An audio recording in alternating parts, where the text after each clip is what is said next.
What's up and Happy New Year's, everybody. This is Unicron the Destroyer, and today we're going to be talking about my top 10 Transformers of 2025. This has definitely been my biggest year for collecting, because I've just gotten so many figures. I've literally probably doubled my collection, but figured I'd just share my top 10 favorites and some honorable mentions, so let's just jump right into it.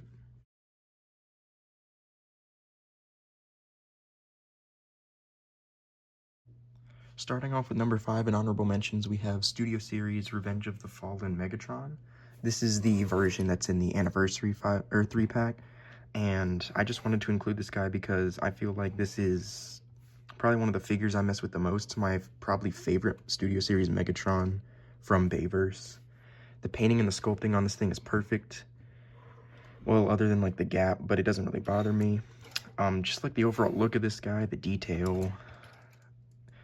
He wasn't higher on the list because of just lack of like ankles and posability, but he's still just a great figure. You can get into a lot of poses, great articulation, and I just think that he deserved to be on the spot. And I really hope that Hasbro would just do more figures like this with this amount of like paint and just overall vibe. Number 4 would have to be for Age of Extinction Optimus. This is a awesome figure. And he was supposed to be on top 10, but he was just replaced by someone else on the list that you'll see in a little bit. He's a great figure. I just absolutely love the sculpting, the detail, and just this is just an awesome leader, and I hope they continue to do Studio Series in this type of light, or I guess you could say, with just this good of a screen accuracy and the option to remove the backpack to work, but it's not still technically parts forming, which I'm fine if it was. But overall, this guy just looks awesome, has great articulation, perfect robot, or as close to a perfect robot mode as you can get for Hasbro, and all around just really good figure for the price.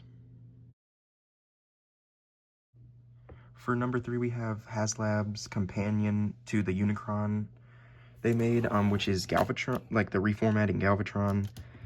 This guy wasn't included just because he's like a really niche figure, and although I love him, I just don't think he would really fit in. But his accessories are awesome. He comes with like 3 miniature ships. He comes with a bunch of like miniature figurines you can plug with figures. The figure itself is awesome. I like how they did a mixture of like transparent and solid plastic, but yeah, this guy just looks great, and he'll complete any Unicron collection. He is a bit more expensive on the aftermarket, but overall not crazy, at least especially compared to the actual HasLab Unicron, which I don't even have to tell you how expensive that is. But overall, really cool figure, probably my favorite deco of this figure, and I just really like this guy.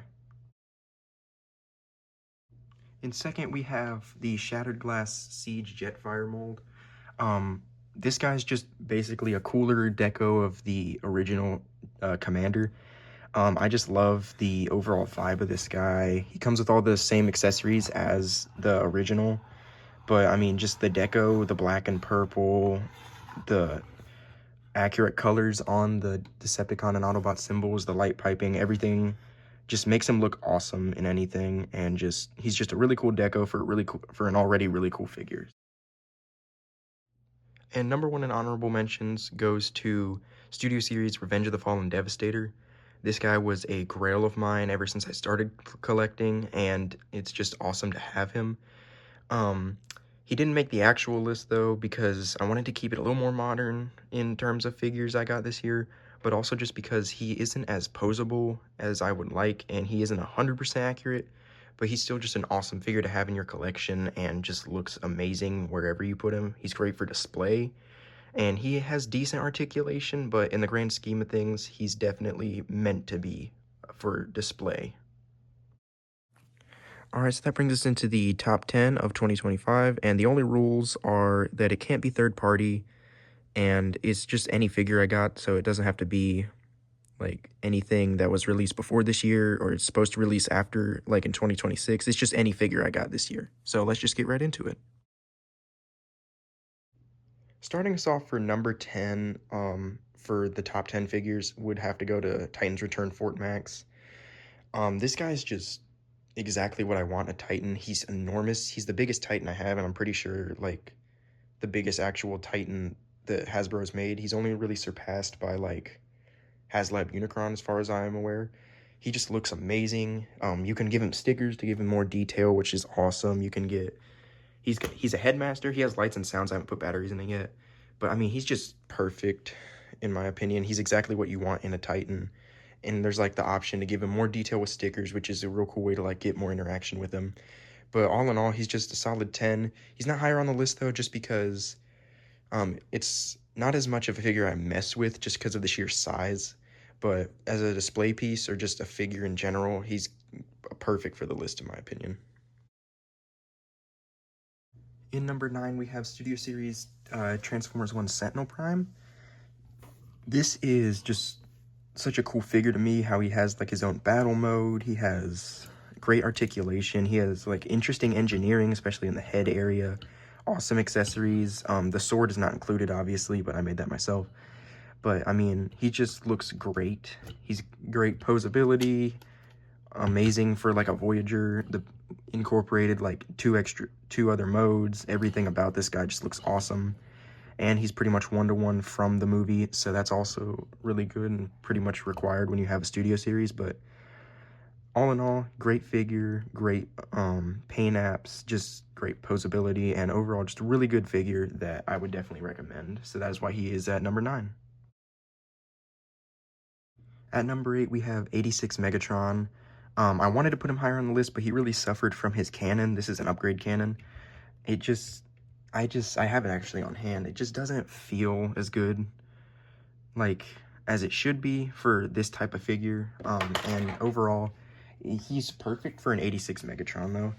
And his articulation's great. He's exactly what I would picture for 86 Megatron. And again, it's not his fault that he's this far down. He's just surpassed by how many amazing figures we got this year. But overall, he's a solid 8 on the list, and I just really like how they did this figure. But he's easily one of like the figures I mess with the most, and I cannot recommend him enough for anyone that wants him. Number 7 goes to Age of the Prime Superion. I never thought I was originally going to get this figure, but out of just interest for the character and for a combiner in general, he's awesome. He just has a great, like, look to him. He poses great. I personally don't mind skeleton combiners. They are not as good as, like, actual combiners, but I don't care if they're skeletons. The detail's spot on, and it just looks cool in any pose. Great use of the skeleton, in my opinion. The backpack isn't even that bad, and overall, he's just a really cool figure, and that is why he is my second favorite combiner of the year. But, like, I would definitely, like, recommend this guy as well to anybody. He wasn't as high on the list, though, just because, again, great year for Transformers and a lot of combiners and overall figures this year, which brings us into number 6. With that being Studio Series 86 Devastator. Now, this was a figure I was very excited for, just because of how much I like Devastator. I think he's a really cool character, or characters, per se. He has pretty decent posability. I don't mind the backpack. In fact, I think it's great for weapon storage. The parts forming, I don't really mind either, because I think Hasbro did the best they could with what they had. He's solid. He's well-engineered. The figures by themselves are not the greatest, but once you combine them, that's like what this team really shines as. And he just has, for the combiner he's great posability, great paint apps and articulation, great overall look, and I would just definitely recommend this for anyone, especially for people who want 86 figures. He scales pretty well, and I just love this guy so much, which is why he is a solid number 6 on the list. In number 5, we have Studio Series 86 Ultra Magnus. This guy is amazing, from the accessories to the paint apps to the engineering to the articulation. Just, this guy is a perfect example of what Studio Series 86 should be. And just overall, he looks amazing. He has decent articulation. He would be higher on the list, but my copy has at least a weird shoulder with the brake physics. And I also don't like how they engineered them to be like flaps almost. I can tighten those up. It's not like an issue, but he does just kind of suffer from that. But like the spring-loaded matrix chamber with all the interior design and detail in there just looks awesome to me. The fact they included a matrix with him. His light piping is all right. My head's a little loose on this one, but it's like it's such a non-issue. I don't really care about it. But yeah, he's just a solid number 5, and he's just great. In at number 4, we have Studio Series The Last Night Nemesis, sorry. He just looks really cool.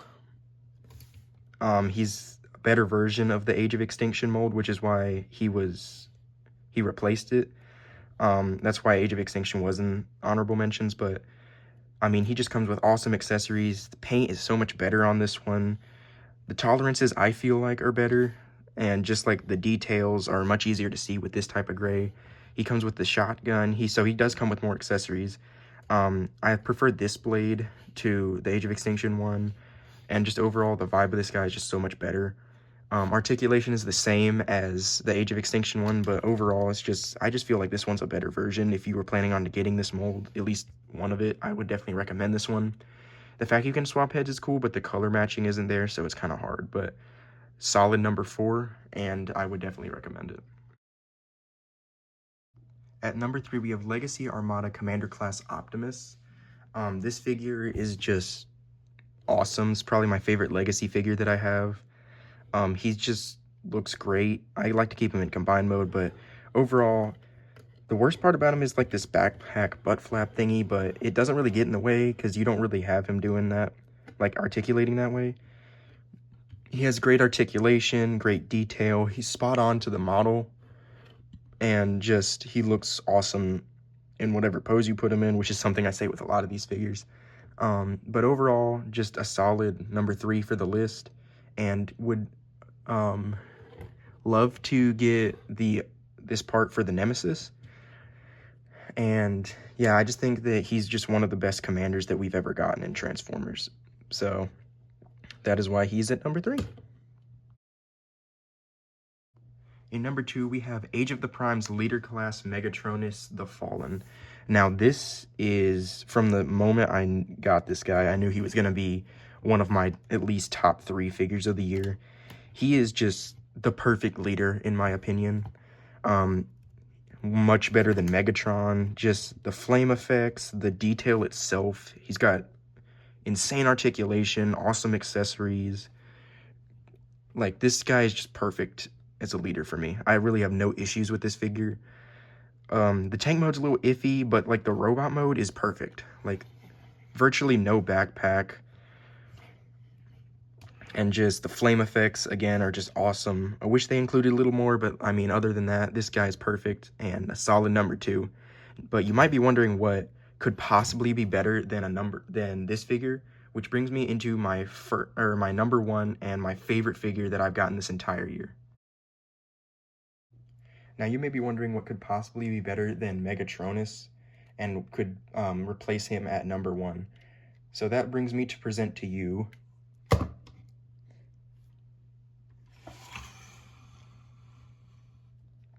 HasLab Victory Saber. So this was the last figure I got this year, and it is a perfect figure to end the year off, in my opinion. This is my first HasLab, and I just think that this is an amazing figure. The articulation, the engineering, the paint apps, the features alone, this guy, the fact these combine, just overall everything about this guy, especially accessories, just the sheer look of him. He's just like, he's perfect in my opinion. Like, I have no issues with this figure at all, and I just really hope to be able to get more of these HasLabs, and I can't think of a better figure that is more deserving of the number 1 spot. Alright guys, that's going to be it for this video. Thanks for watching it. Please make sure to like and subscribe. And I just wanted to say thank you for watching these videos. It really means a lot to me, and hopefully we can hit 1K by the end of 2026, and I hope you guys just, again, have a happy new year, and I will see you guys next year.